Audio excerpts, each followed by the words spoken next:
As guinea pig owners, we often need inspiration on what to buy and how to set up our piggy's cage in a way that not only gives them the essentials, but is functional, offers fun and enrichment, is easy to clean, and of course looks nice.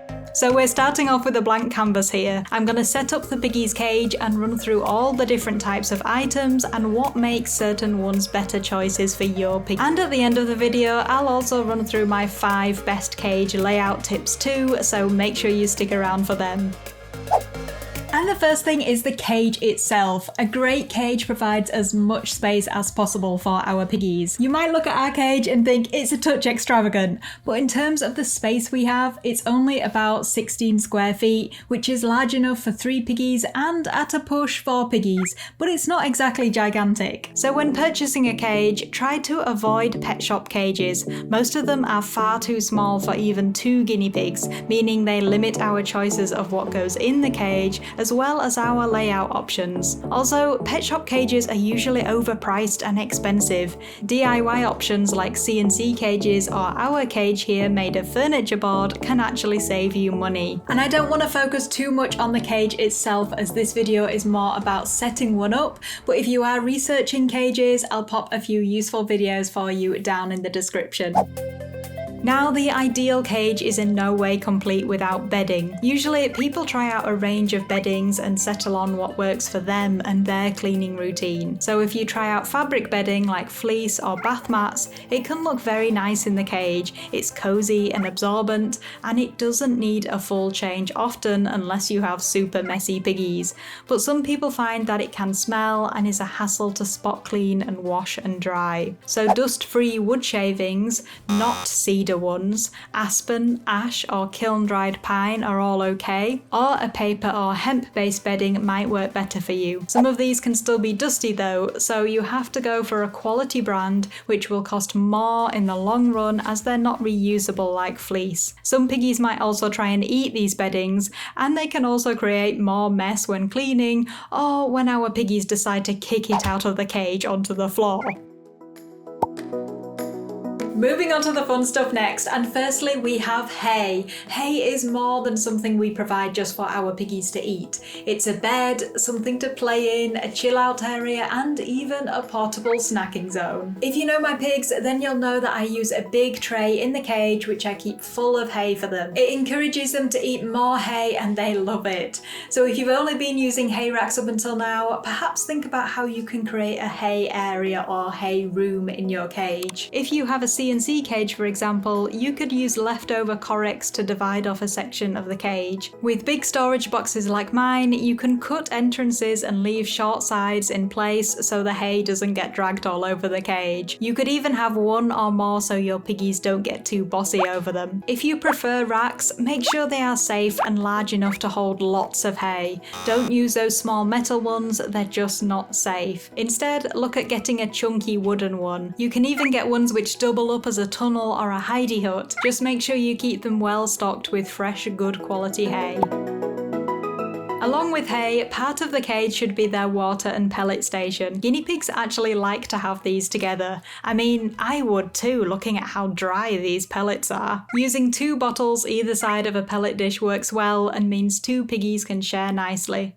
It's a good idea to also have a water bowl, especially if you're concerned about your piggies not drinking enough. I actually had this recommended to me by our vet recently when I asked him about bladder stones.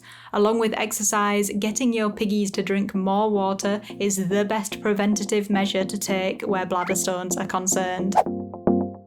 Next up, every good guinea pig cage needs to have somewhere to hide. Hiding is a natural part of our guinea pig's instincts and behaviours, and it helps them feel secure and safe. However, I've found that when I've used dark hideys with small entrances, piggies can get a bit too attached to them, which can lead to them becoming more shy and also arguing with each other over who gets to go in the best and most hidden area of the cage. We want them to have somewhere to relax, but we don't want them to start hiding away 100% of the time. time. Because of this, I recommend more open hideys or those with larger entrances. Ones that have multiple entrances also double up as tunnels and can help prevent conflicts over who gets to use them. Some of mine and the piggies' favourites are the wooden collapsible houses, the willow stick arch, this fun felt tent hidey, and the cuddle cup and slipper snug cozy beds. Edible hideys like the natural grass ones are good too, but you have to provide a waterproof pad over the base, otherwise they quickly get very gross. And as for placement, smaller hideys and beds are good for corners, but double entrance hideys I like to place in the middle with some space either side of them, so the piggies can run laps through them and do lots of popcorning. Tunnels are another popular item with piggies, and I'll always try and use at least one in their cage. For young or small piggies, a miniature version of the willow sticks arch is fun and doesn't take up too much room. Other good tunnel options are the cheap cardboard tube tunnels, homemade tunnels from cardboard packaging, and fabric tunnels. Lots of people ask me where I got this corner fabric tunnel, which is also a great space saver in the cage, so I'll pop the link below to the Neville's Nest guinea pig rescue where I got this one. Also worth mentioning with hideys and tunnels are hammocks. These are a bit different in that they are more adaptable. You can use them with or without the hanging fabric part. Piggies like to snooze inside them or just chill out underneath, and they look good wherever you position them in the cage. And although I've tried out a lot of things over the years owning piggies, I don't have the biggest selection ever, so I did a bit of research and found some other fun styles of hideys and cage furniture that I reckon would work well in any good guinea pig cage. For starters, we have fleece forests, homemade or otherwise. I've heard the pig room bunk beds are very popular, or if you prefer more traditional wooden beds, you can find these by KV Craft on Etsy. These lounge dens by Just Add Piggies on Etsy look really cool. And as for the more open wooden houses, you can find these corner ones by LMC Wood Creations or Petsgang on Etsy, and these ones with 3 or even 4 entrances by Fine Cutted Things on Etsy. And lastly, there's a huge range of smaller toys that we can get our guinea pigs for enrichment, things that you can place around the cage or hang on the sides. Something I use are these wood rolls. They're great even when all of the treat is gone, as piggies love nibbling the bark off and pulling hay out of them. Lately, the pigs have also shown interest in this large seagrass ball that we got from a piggy box gift, as well as natural twigs such as apple and pear twigs. And if you want hanging things, go for natural wood or cardboard chews. Even if your piggies don't show much interest in them, they do look nice in the cage and they don't take up any floor space whatsoever. Avoid less natural looking items, especially anything plastic or metal, and make sure any hanging treats are reasonably healthy. Definitely don't be getting any of those seed and honey stick ones. And of course, you can get creative with toilet rolls, small paper bags, and other plain paper or cardboard packaging. You don't need to spend money on enrichment.